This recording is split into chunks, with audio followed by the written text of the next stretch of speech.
8h41, la revue de presse d'Europe 1. Olivier Delagarde, une question ce matin dans les journaux. Est-ce qu'il faut avoir peur de l'Iran ? Eh bien, lui, en tout cas, n'a pas peur. Et pourtant, il est le réceptacle, à lui tout seul, de la sauvagerie du régime des Mollahs. Et depuis 35 ans. Son livre, qui sort cette semaine, sera l'un des événements littéraires mondiaux de l'année, indique Le Figaro, qui lui consacre une pleine page. Salman Rushdie est de retour. L'auteur des versets sataniques sort en librairie un ouvrage qui s'intitule Le Couteau, un livre particulier, écrit Thierry Clermont, puisqu'il raconte l'attentat islamiste dont il a été victime au cours de l'été 2022 et dont il a miraculeusement réchappé.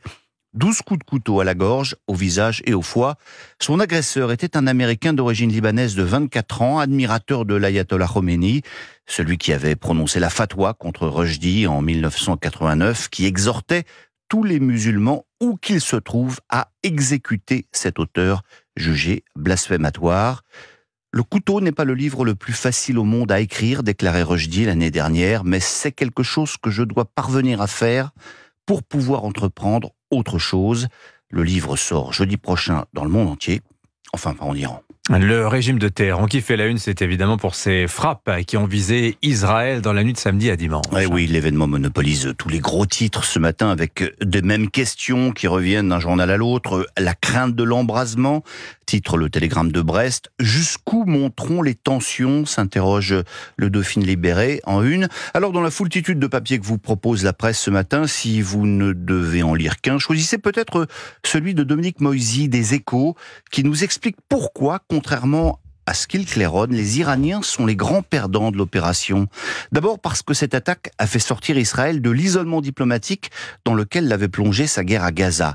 Ensuite parce que l'efficacité du dôme de fer aura démontré la supériorité technologique des Israéliens et Américains et accessoirement peut donner un fort ressentiment aux Ukrainiens qui n'en bénéficient pas. Enfin parce que l'Iran aura complètement replacé les États-Unis au cœur de l'échiquier moyen-oriental. Alors pourquoi Téhéran a-t-il fait ainsi étalage de sa faiblesse ?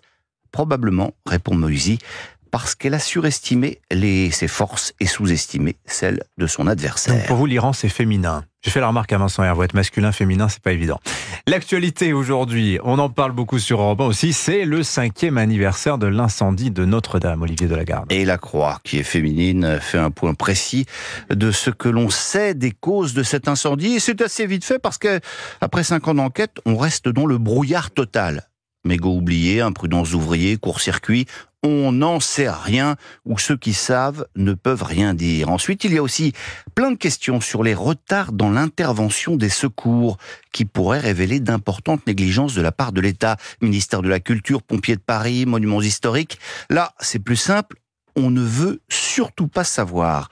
En 2020, la Cour des comptes elle-même estimait très anormal qu'aucune enquête administrative n'ait été lancée par le ministère de la Culture, écrivent Bernard Gors et Héloïse de Neuville. En fait, explique-t-il, rendre publiques les défaillances aurait pu écœurer les donateurs. Bref, personne n'avait vraiment intérêt à savoir ce qui s'est passé. Mais allez, on va terminer avec une histoire incroyable. Et là, le brouillard se lève.